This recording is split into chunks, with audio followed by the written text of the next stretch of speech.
Every single day, Americans benefit from the Union that Abraham Lincoln saved and the countless lives that were lost to save it.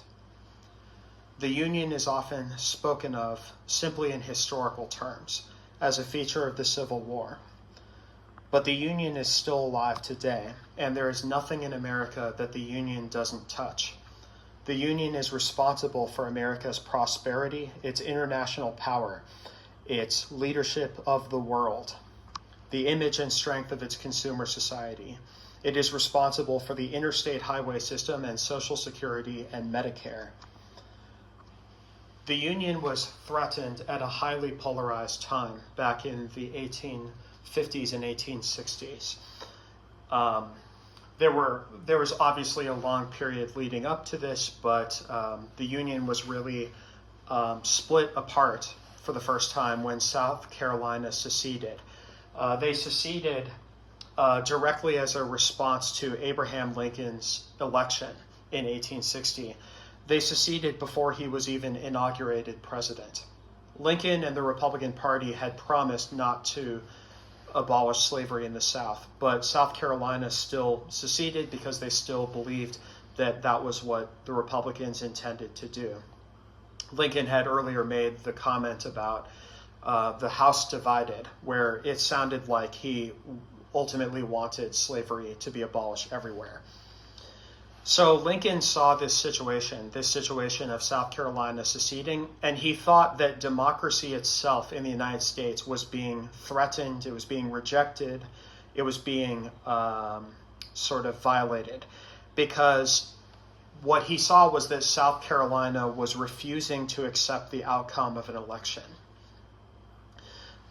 So he told them that they don't have the legal authority to secede, that it's illegal for them to do it, the federal government doesn't recognize it, and that he will not cede the federal lands to them, which is basically a veiled threat that I will go to war with you if you don't come back.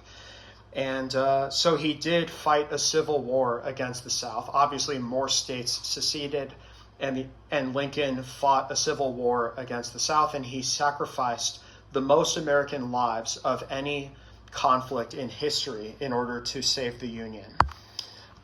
Lincoln saw this as a world historic thing.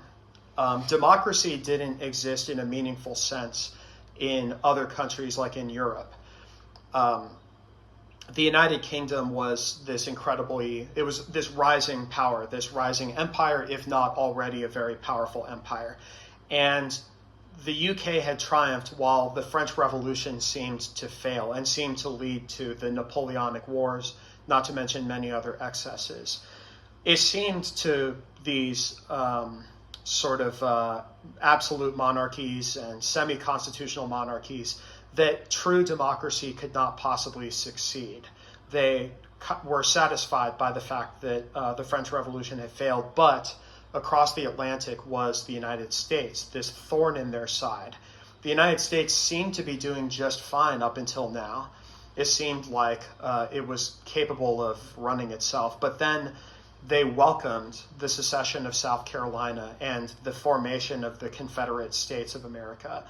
They welcomed this. The British elites actively rooted for the Confederacy for no reason except that they expected that this was democracy collapsing in on itself, that if the Union could not be saved, then it would prove that democracy, this elected system of government and sort of no form of monarchy or anything, that such a system could never work. It would always break down. So for Lincoln, he wasn't even just fighting for the whole future of the United States. He was fighting for the future of the world when he was fighting in the Civil War. He acknowledged that he himself had no reason to assume that democracy could survive, that such a system would keep going on and not collapse in on itself. He fought the Civil War just choosing to have faith that maybe it could survive.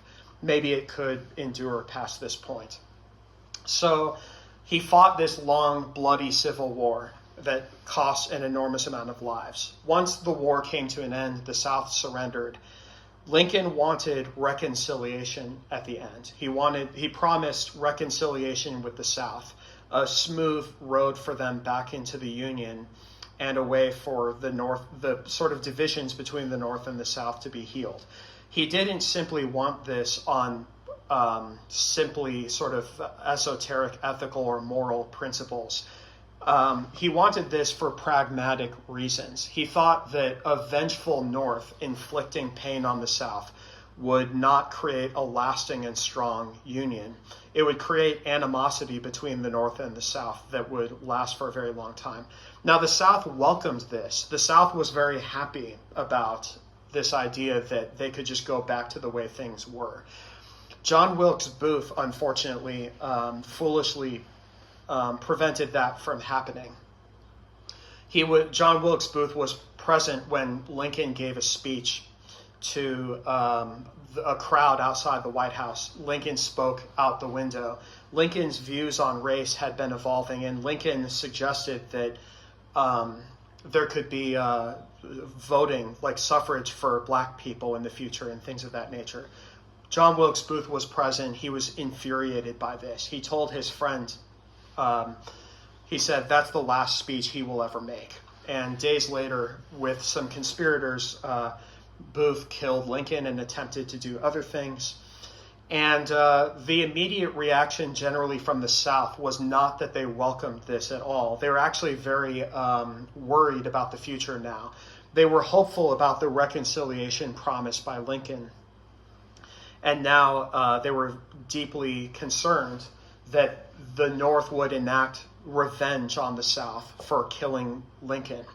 And in a certain sense, they were right. Andrew Johnson succeeded Lincoln, but it was really the radical Republicans in Congress who took control of the situation as a reaction to the assassination of Lincoln and other things that happened. They ended up inflicting very harsh conditions on the South and making it a very painful transition into the Union.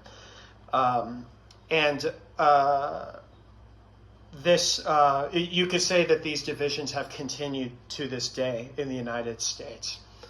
But Memorial Day came out of all of this. Memorial Day was a day which commemorated the fallen soldiers on both the Union side and the Confederate side. Memorial Day was meant to embody or represent the entire Union, North and South. The thing is that America today, and I want to kind of give credit where credit is due. I'm drawing greatly from the mighty mind of Jean Baudrillard, who I think I owe a tremendous amount to my perception of America, the United States, because I think he had very brilliant views on America.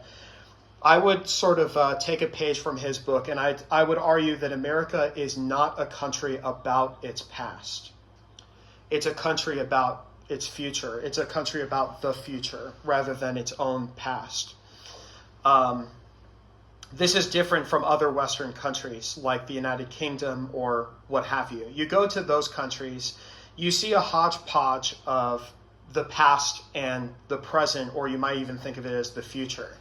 There's the United Kingdom, which is Westminster Palace. It is, all of those kinds of old landmarks, even just the old houses that predate the American Revolution, these Georgian-era houses, Roman architecture that dates back thousands of years, and so on. But you have that side by side with the new, which appears to be just the aesthetics of America, the aesthetics of modernity that is encroaching upon Europe. So there's a tension in Europe between this encroaching modernity and the preservation of the past, the preservation of traditions. We see that being inflamed right now in Europe. In the United States, there is no past, or at least the United States prefers to not view itself as having a substantial past. Americans are not preoccupied with this past, and it's not plastered all over their environment. Americans are preoccupied with the future. They have what Baudrillard called this weightlessness when they move through the world and when they engage with their own lives. He argued that this is where Americans' tenacity, adventurousness, self-confidence, sometimes brashness, the fact that they are visionaries, the fact that they invent the future that Europeans end up living in, the fact that America has led the world into the future for better or for worse. Certainly something to be ambivalent about, but also to have a certain admiration for. So from this point of view, the original introduction of the iPhone in 2007, the presentation where they introduced all of that, that tells you infinitely more about the character of America than the Gettysburg Address does. Americans don't spend their day-to-day lives thinking about the Gettysburg Address. They spend it thinking about what they're going to buy, what they're going to do, what job they're going to have, what future is going to be invented. They have this weightlessness that allows them to move freely into the future.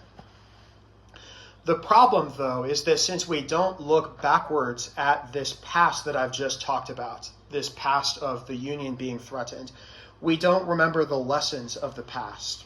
So we end up getting back to, in some ways, the same position.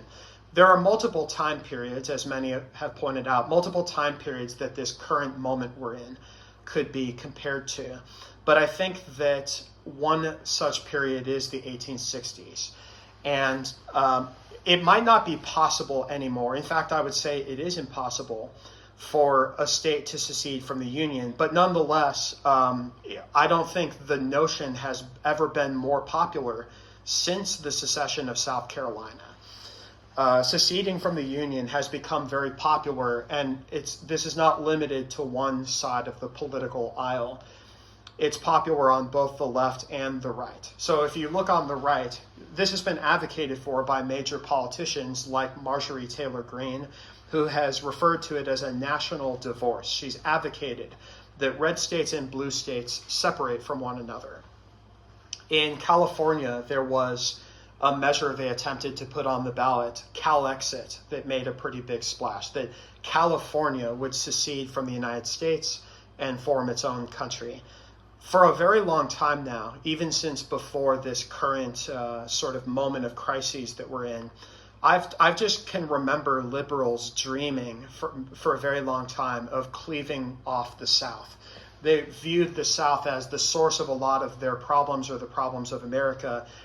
Liberals have this impulse to turn America into this like clean, spotless utopia from their point of view, from the standpoint of their ideology. The compromise becomes less and less sort of acceptable to them. There's a temptation to view this as only a feature of the right. And certainly it's worse on the right than it is on the left, I would say, in the United States. But it is present on the left, and it's become very obvious that it's present on the left. This intolerance completely towards people who have any sort of differing viewpoints from an acceptable liberal viewpoint. This like very this hostility in terms of the words and phrases and labels that people use and so on, and very kind of unreasonable and unrealistic expectations in that regard.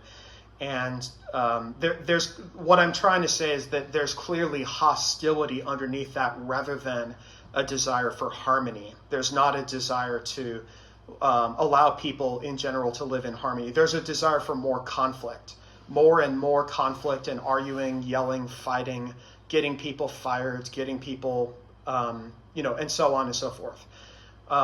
Who knows who started it? You can say that this has been happening for a very long time.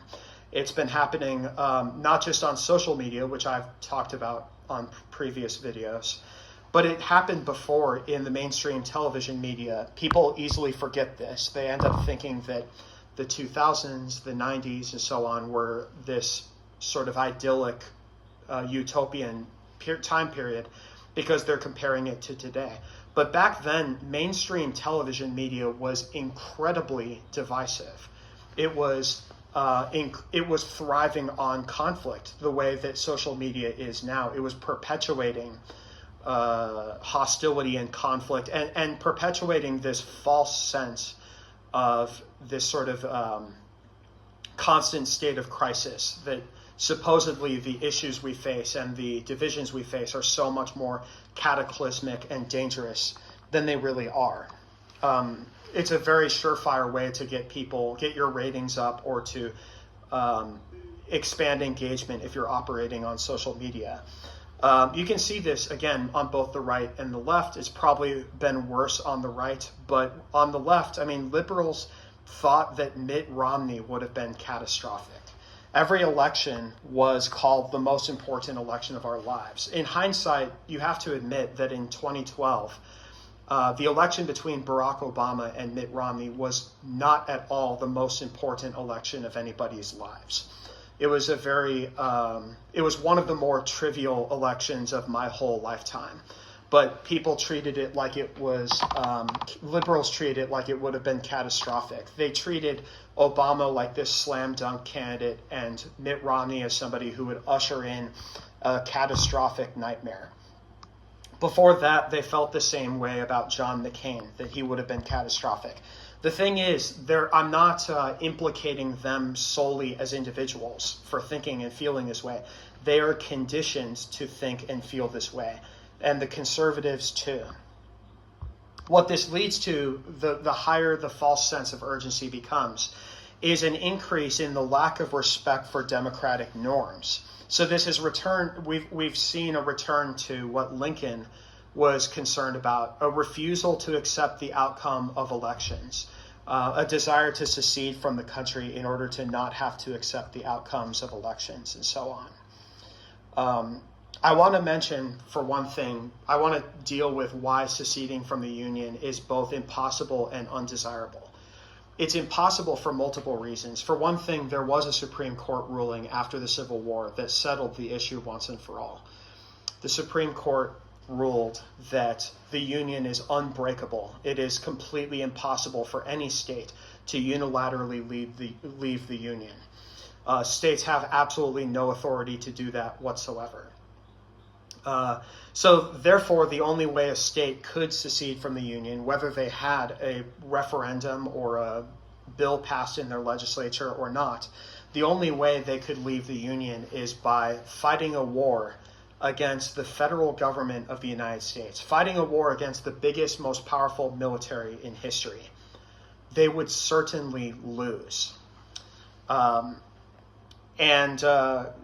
Even California or some enormous state like that would not stand a chance against the U.S. military. It would crumble immediately. California doesn't even have a proper military. They would have to raise one out of thin air that would be able to take on the U.S. military. We also have to consider the fact that actually leaving the Union, if this were allowed to happen, if it could happen, it would be catastrophic for both sides. It would be catastrophic for a state like California that depends on water sources that are across state lines, power grids that cross state lines, commerce that freely travels across state lines throughout the entire Union and between the entire Union and California. This is true of every state. The United States is an incredibly powerful country with this really robust and diversified economy. Every region of the United States is really crucial to the overall country. You take out one single region, such as the Northeast, the South, the Midwest, or the West. You separate any part of it, and both countries that are created as a result lose an overwhelming amount and become so much less powerful. California would suffer terribly without the United States. It would lose the powerful bargaining power of the United States as a whole when it deals with the rest of the world in foreign policy. It would have so much less defensive capability than the United States, which would actually be dangerous for it. And the rest of the United States would also suffer horribly without the media superpower of Los Angeles, without the tech center of Silicon Valley in the Bay Area. And that's just scratching the surface of what California offers to the country. So all of these are bad ideas. Trying to secede from the Union is sort of a sentimental daydream. It's an easy way out. And And it only widens the divisions even more, and it exacerbates the very problem that you're trying to escape. The North and the South, as they existed in the Civil War, the Union and the Confederacy, are still alive. They didn't go anywhere.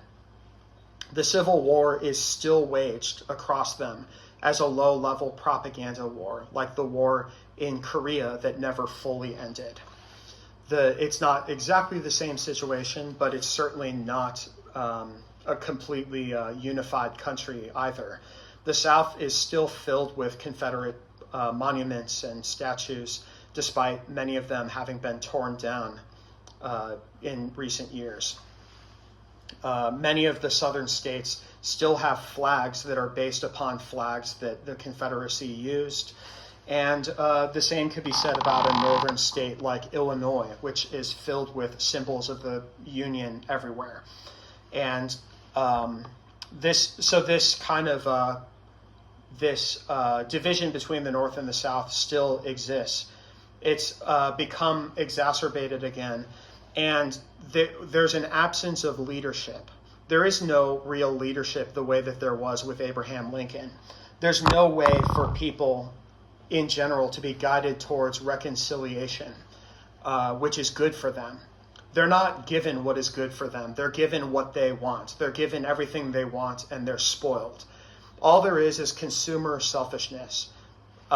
There's consumer selfishness in the form of media we consume, where we are manipulated and excited into becoming addicted to this media that makes us outraged and fearful. And there's consumer selfishness when it comes to Memorial Day.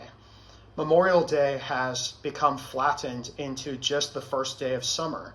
Memorial Day is nothing more than a day for Americans to take their kids to the forest preserve or the beach or a picnic and then get some ice cream. America is the country of the future, which makes it a victim of its own strength.